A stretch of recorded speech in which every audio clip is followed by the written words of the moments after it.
સર્વને જય શ્રી કૃષ્ણ. આપણે અધ્યાય 3 કર્મયોગ જોઈ રહ્યા છીએ. અત્યાર સુધી આપણે શ્લોક ક્રમાંક 34 જોઈ ગયા. આજે શ્લોક ક્રમાંક 35 જોવો છે. શ્રી ભગવાન કહે છે કે અનુકૂળતા અને પ્રતિકૂળતા બંનેમાં રાગ ન કરવો જોઈએ, બલકે તેમનો સદુપયોગ કરવો જોઈએ. અનુકૂળતામાં બીજાઓની સેવા અને પ્રતિકૂળતામાં અનુકૂળતાની ઈચ્છાનો ત્યાગ કરવો જોઈએ. આમાં સુખી ને દુઃખી ન થવું જોઈએ. સુખી દુઃખી થવું એનો મતલબ એ જ છે કે આપણે ફળમાં આસક્ત થઈ રહ્યા છે અને ફલાસક્ત મનુષ્ય બંધનમાં પડે છે. હવે આ શ્લોક એટલે કે શ્લોક ક્રમાંક 35માં શ્રી ભગવાન કહે છે કે રાગ દ્વેષને વશ ન થઈને શું કરવું જોઈએ અને શું ના કરવું જોઈએ, તેનો ઉત્તર ભગવાન આ શ્લોકમાં આપે છે. આ શ્લોકમાં ભગવાન પોતાનો ધર્મ અને પરધર્મ એ બેની ચર્ચા કરે છે. તો આપણે ધર્મ એટલે શું એ સમજવું જોઈએ કે હિન્દુ, મુસલમાન, ક્રિશ્ચન ના. સ્વધર્મ અહીં સમજવાનું છે કે સ્વધર્મ એટલે કર્તવ્ય કર્મ કરતાં કરતાં આપણને જે પણ અનાયાસે કર્તવ્ય કર્મ મળે છે એ આપણે કરવાનું છે. એ જ આપણો સ્વધર્મ થઈ પડે છે. જેવી રીતે કે વર્ણ આશ્રમ એ પ્રમાણે જે પ્રમાણે આપણને કર્તવ્ય કર્મ મળ્યું છે એ આપણે કરવાનું. એનું નામ છે સ્વધર્મ. હવે આ શ્લોક જોઈ લઈએ. બહુ જ ઉપયોગી અને ઇમ્પોર્ટન્ટ ગણાય એવો આ શ્લોક છે. તો જરા આપણે ધ્યાનથી જોઈશું. શ્રેયાન સ્વધર્મો વિગુણઃ પરધર્માત સ્વનુષ્ઠિતાત સ્વધર્મે નિધનમ શ્રેયઃ પરધર્મો ભયાવહ. આ શ્લોકમાં સંસ્કૃતના શબ્દો આવેલા છે, એનું આપણે ગુજરાતી ભાષાંતર જોઈ લઈએ. સ્વનુષ્ઠિતાત એટલે કે સારી રીતે આચરવામાં આવેલા, પરધર્માત અન્યના ધર્મ કરતા, વિગુણ ગુણોની કમીવાળો, સ્વધર્મ પોતાનો ધર્મ, શ્રેયાન શ્રેષ્ઠ છે, સ્વધર્મે પોતાના ધર્મમાં, નિધનમ એટલે કે મરવું, શ્રેય એટલે કલ્યાણકારી છે, પરધર્મ અન્યનો ધર્મ, ભયાવહ ભયપ્રદ છે. આ શ્લોકનો અર્થ જાણી લઈએ. શ્રી ભગવાન અર્જુનને કહે છે, સારી રીતે આચરવામાં આવેલા અન્યના ધર્મ કરતાં ગુણ વિનાનો હોવા છતાં પણ પોતાનો ધર્મ ઘણો ચડિયાતો છે. પોતાના ધર્મમાં તો મરવું પણ કલ્યાણકારી છે, જ્યારે અન્યનો ધર્મ તો ભયપ્રદ છે.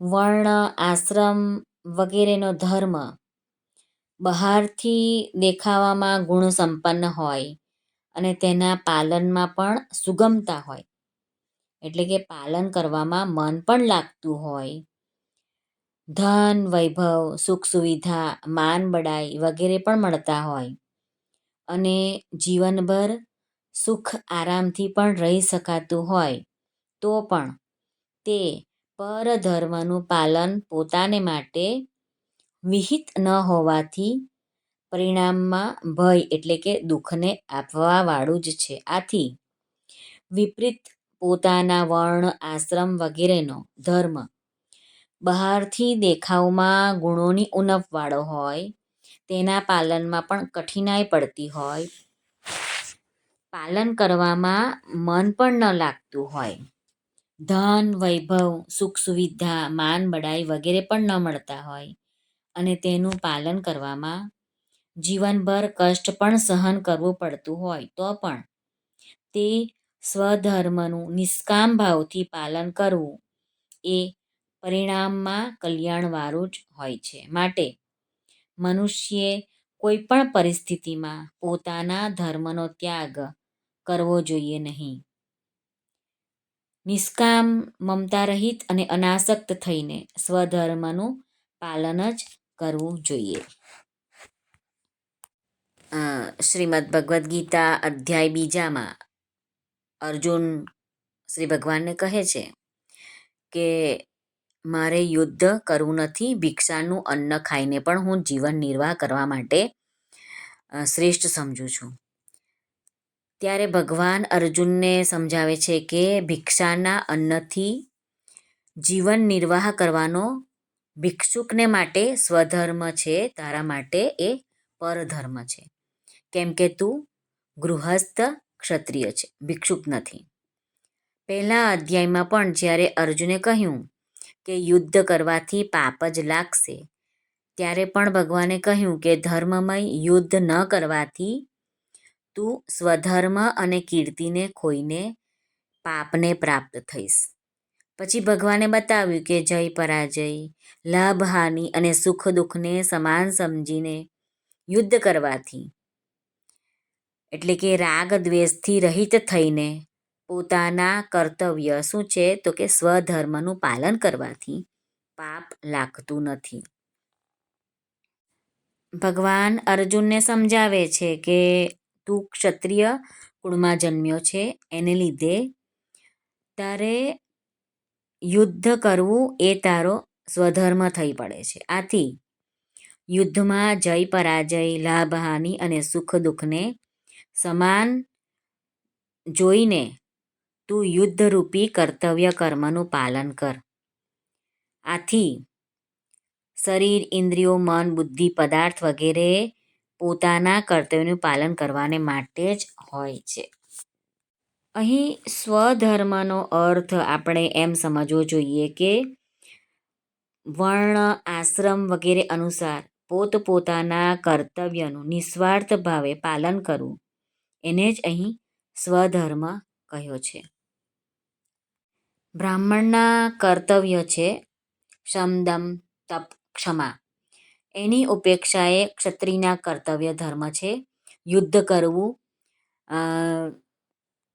અન્યાયની સામે લડવું વગેરે.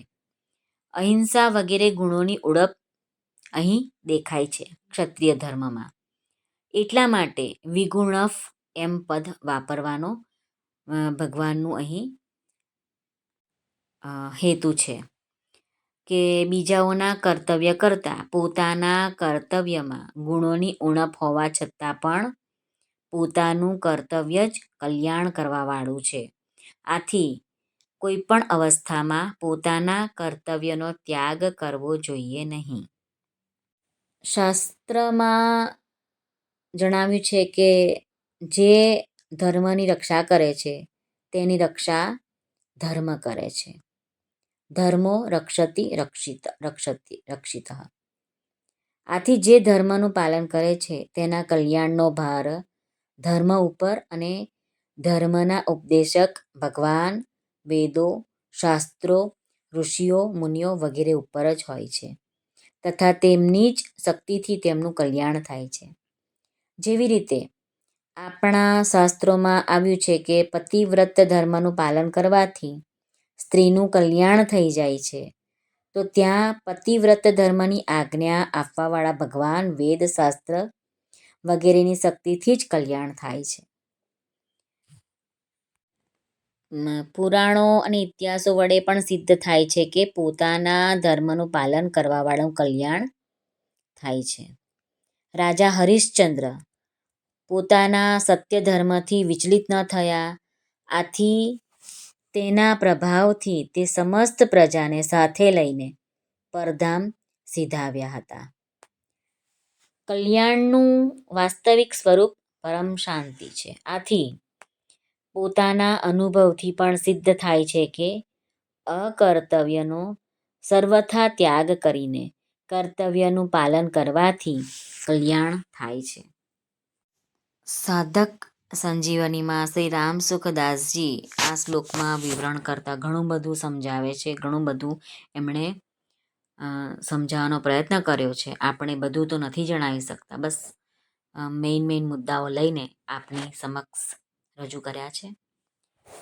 સર્વને નમ્ર વિનંતી છે કે આપ પણ સાધક સંજીવની પોતાના ઘરમાં વસાવો અને એને વાંચવાનો પ્રયત્ન કરો, સમજવાનો પ્રયત્ન કરો. ઘણી મજા આવે છે. અહીં આજે આપણે અહીં વિરામ લઈએ. શ્રી કૃષ્ણાર્પણમસ્તુ.